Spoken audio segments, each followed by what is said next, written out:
Hey everybody, this is John Hope Bryant from my Atlanta office, talking about something that is increasingly concerning to me, which is the priority. Now, let me be very clear: I'm about all people. There are more poor white people in America than poor anybody else.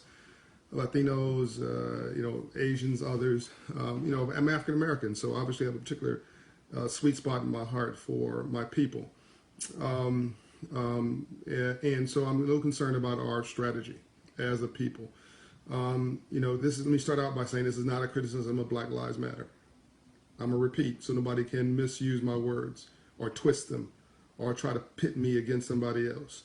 This is not a criticism of Black Lives Matter. What they are doing is important. What they are pointing to is important. A lot of the abuse that I've seen, the police abuse, is undefendable. A lot of those officers need to go to jail, certainly be off the police force. Now, the majority of police officers in this country are great people. I mean, so let's not get into that thing. This is not about police abuse, and this is not about directly Black Lives Matter. This is about our strategy as a people, and I'm really concerned that when you look at the narrative of black people, that our brand is being associated with things that are not productive. What do I mean by that? In the civil rights movement, everything had a strategy. Problems had a beginning, a middle, and an end. Dr. King was an optimist. I mean, he was. What did he say? I'm here to redeem the soul of America from the triple evils of war, racism, and poverty. He didn't mention black people one time. I mean, you deal with class, you get a race for free. You deal with poverty, and you deal with everybody anyway. And what's my point here? I'm really concerned based on what I'm seeing. In this economic age we're living in, to quote my friend Van Jones, the best way to stop a bullet is a job. The best way to stop a bullet is a job. I'm really concerned that we're going to end up here, we keep pushing this very narrow agenda. We're going to end up with perfect justice and no jobs. I'm going to repeat this.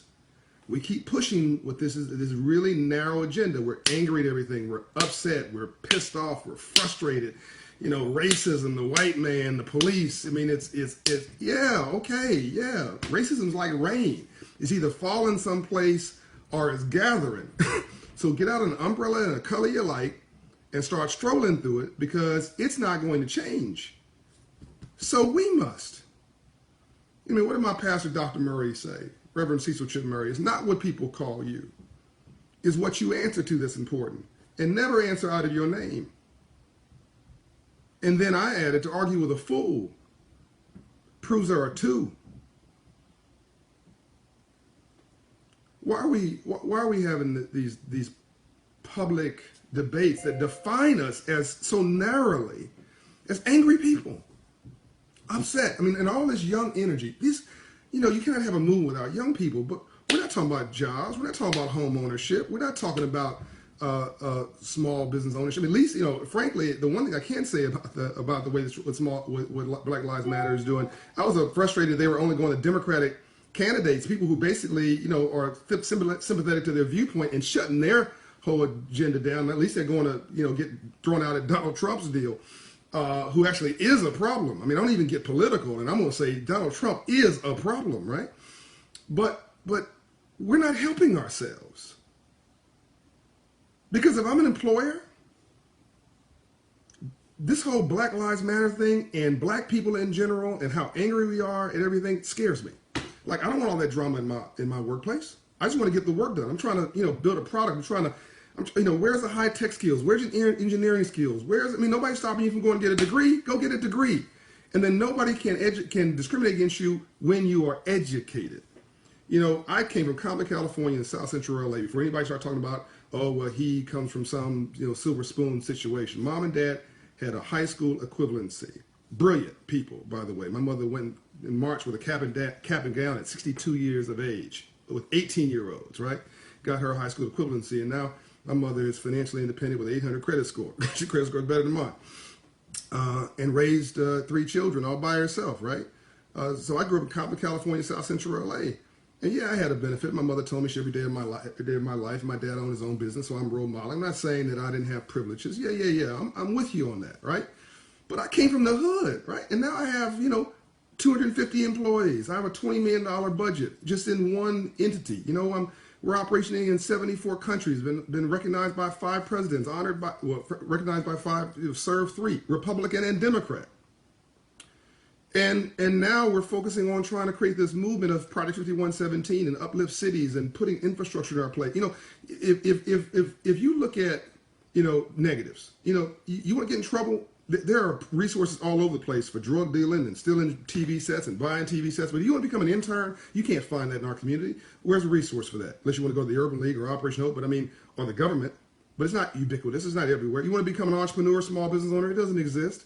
You want to become a homeowner? Where do you go do that, right? Where's the system for that? My job, I think all of our jobs, civil rights, not just civil rights. We need to be not just picketing in the streets, civil rights, but upgrading our strategy and walking into the suites, civil rights, and getting jobs and economic opportunity, right? The best way to have a bullet is a job. And even if you want to distribute money like a socialist, you got to first collect money like a capitalist. This is a capitalist country, and this is a world built around money. Even slavery was about money. So let's get it all out your systems. Tell everybody how angry we are and how unfair the world is. Make it clear, and then let's create some change. My friend Najee Ali in LA is doing it right. He's working with the police department to change their ways, not just complaining about it, but working with them to evolve their strategies, right? But then let's go get some jobs. So we can solve these problems in our community, because the real problem is poverty. People not picking on my Jewish friends. They talk mess. They don't really pick on them because they own stuff. My Latino friends, while we sitting around here arguing about everything, they just lying in the cut, taking care of their business, coming here, working hard, 5 to a house, buy the house, start a bit, work someplace as a carpenter. I had a guy here doing some work, a brother doing some work at my house, our house. And he said when the Latino brother comes here, he works for him for a few weeks, and then he's gone. He gets the skills. He's got a truck. He started his own business. Employs two more. I'm not mad at him. I think that's fantastic. Why are we doing that? We could do that. The white man, racism is not keeping us from doing that. Right? And when somebody discriminates against you, you can slap them with your wallet. I don't mean slap it physically. Look, I'm not mad at us. I'm frustrated. Anger is not a strategy, and we cannot be black for a living. Anger is not a strategy, and we cannot be black for a living. And we've been somewhat spoiled because President Obama's been in office, first black president. A lot of these young people growing up, that's all they've seen is a black president. Well, hello, what have we done with that years? Have we created entrepreneurship?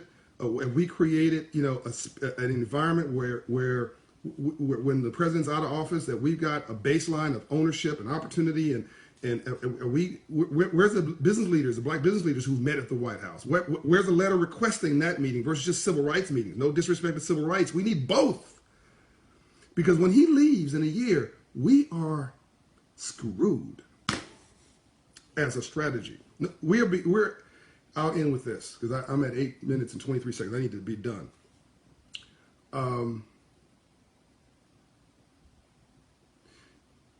During Dr. King's day, the issue was love or hate.